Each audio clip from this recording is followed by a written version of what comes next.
खासकर ये होटल ताज है और इसी ताज होटल में इस वक्त डिनर मीटिंग चल रही है और थोड़ी देर बाद डिनर पे तमाम नेता मौजूद रहेंगे।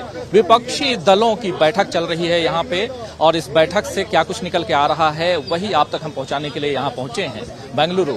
और बेंगलुरु में जब आज बैठक शुरू हुई तो उससे पहले शुरुआत जो हुई है सुबह हुई है और उस समय बैठक नहीं थी बल्कि कांग्रेस की प्रेस कॉन्फ्रेंस हुई आज 11 बजे। कांग्रेस की प्रेस कॉन्फ्रेंस में आज जयराम रमेश ने क्या कुछ कहा कल की तैयारियों को लेकर के, आज की तैयारियों को लेकर के,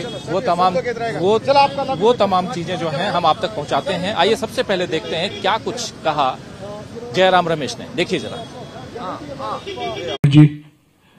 कुछ आज खबर निकल रही है कि कुछ वरिष्ठ नेता आज नहीं आ रहे हैं पर कल आएंगे। मैं इसका पूरा खंडन करना चाहता हूं। ये बैठक 26 पार्टियों की बैठक की शुरुआत कल सुबह 11 बजे होने वाली है।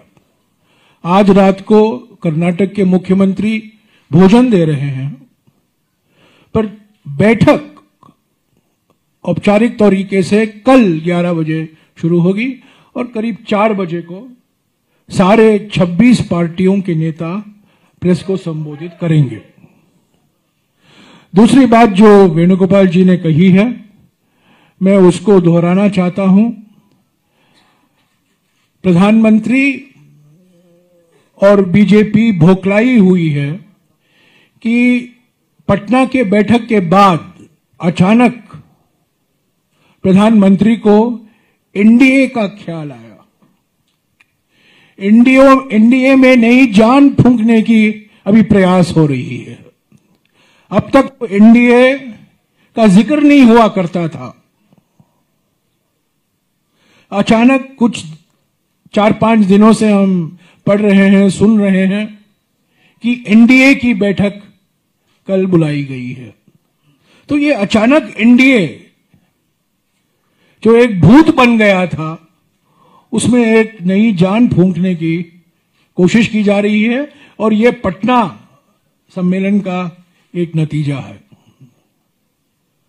जो पटना में शुरुआत की गई थी 23 जून को, 18 जुलाई को बेंगलुरु में इसको आगे ले जाएगा और आप देखते रहेंगे कि एक रचनात्मक कार्यक्रम देश के सामने इन 26 पार्टियों के द्वारा भी तय किया जाएगा।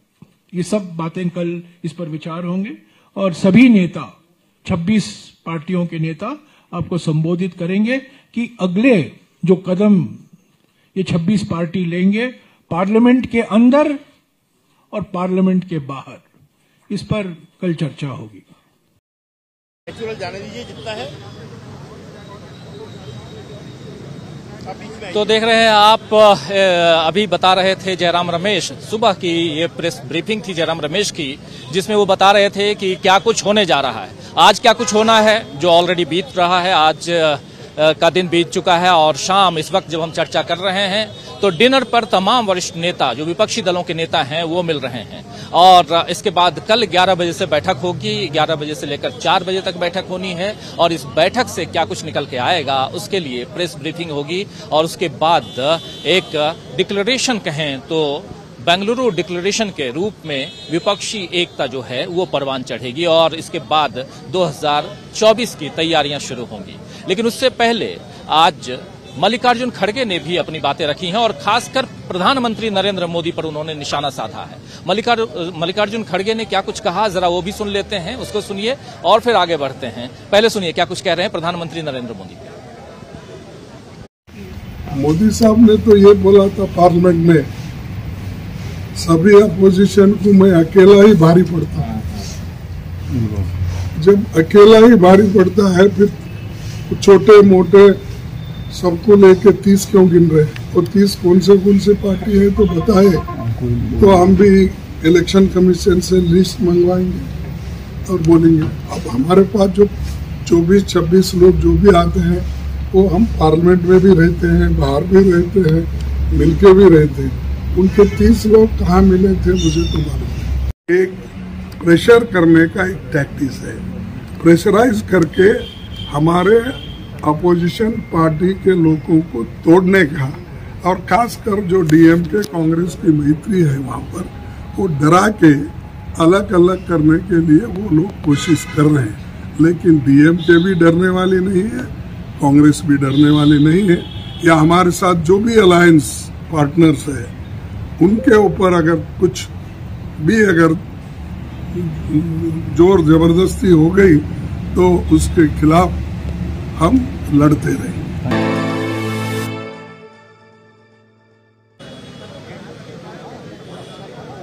तो सुन रहे थे आप मल्लिकार्जुन खड़गे को, क्या कुछ उन्होंने कहा, और खासकर निशाना साधते हुए एनडीए पर, बीजेपी पर, प्रधानमंत्री नरेंद्र मोदी पर। लेकिन इसके अलावा इस बैठक के लिए और भी कई दल के नेता जो हैं वो उत्साहित दिखे, जिसमें समाजवादी पार्टी के नेता और मुखिया और पूर्व मुख्यमंत्री उत्तर प्रदेश के अखिलेश यादव ने भी अपनी बात रखी है। जरा उनको भी सुन लेते हैं कि अखिलेश यादव ने क्या कुछ कहा है। उसके बाद जब इधर का रुख करेंगे, यानी बेंगलुरु का रुख करेंगे, तो बहुत सारे नेता यहाँ पहुंच चुके हैं। यहाँ पर ममता बनर्जी भी पहुंच चुकी हैं अब, और शरद पवार आज पहुंचने वाले थे लेकिन आज वो नहीं पहुंच रहे हैं, और केजरीवाल पहुंच चुके हैं। तमाम वरिष्ठ दल पहुंच चुके हैं, वरिष्ठ दलों के नेता पहुंच चुके हैं, और बहुत ही गहमा गहमी का आलम है। और जैसा गहमा गहमी का आलम है वो सब कुछ दिखाएंगे, अभी आप तक पहुंचाएंगे। लेकिन पहले देखते हैं कि अखिलेश यादव ने क्या कुछ कहा है, वो सुन लेते हैं। चर्चा आगे बढ़ाएंगे हम। हमारे साथ चर्चा में दो वरिष्ठ साथी यहाँ मौजूद हैं और कुछ साथी स्टूडियो में मौजूद हैं। उन सबसे आपका परिचय करवाऊंगा, और आप तमाम साथी जो इस पल का इंतजार कर रहे थे, आपका एक बार तहे दिल से स्वागत करता हूं, इस्तकबाल करता हूं। लेकिन पहले सुनते हैं अखिलेश यादव क्या कुछ कह रहे हैं, सुनिए। मुझे खुशी इस बात की कि बेंगलोर में पटना के बाद बैठक हो रही है और भाजपा को 2/3 जनता हराने जा रही है। 2/3 यहां पर हैं। मुझे उम्मीद है कि देश की जनता इस बार भारतीय जनता पार्टी को बुरी तरह हरा करके भेजेगी। और सबसे पहले मैं धन्यवाद दूंगा कर्नाटक की जनता को, जिन्होंने फैसला लेकर के भारतीय जनता पार्टी को हराया। और इसी तरह मुझे देश के कोने कोने से जानकारी मिल रही है कि भारतीय जनता पार्टी का सफाया होगा।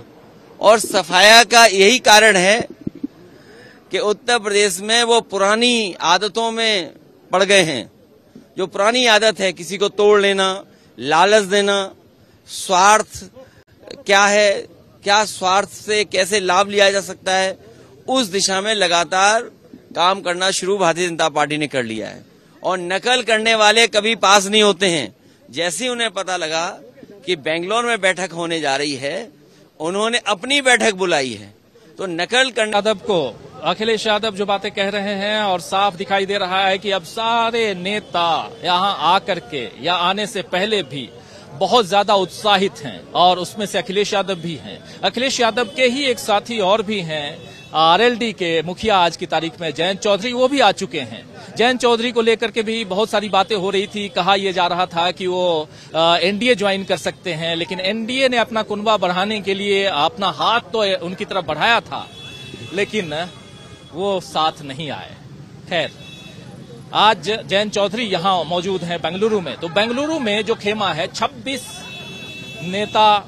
दलों के नेता, एक एक दल के कई नेता यहां मौजूद हैं। इसलिए 26 नेता नहीं कह सकते, कई नेता हैं जो यहां मौजूद है। लेकिन एक और भी बात चल रही है, जो एक घटनाक्रम बहुत तेजी से बदलता हुआ, बढ़ता हुआ हम देख रहे हैं, वो है महाराष्ट्र में। महाराष्ट्र में शरद पवार से आज फिर से तीसरी बार मिलने पहुंचे थे अजित पवार, उनके भतीजे।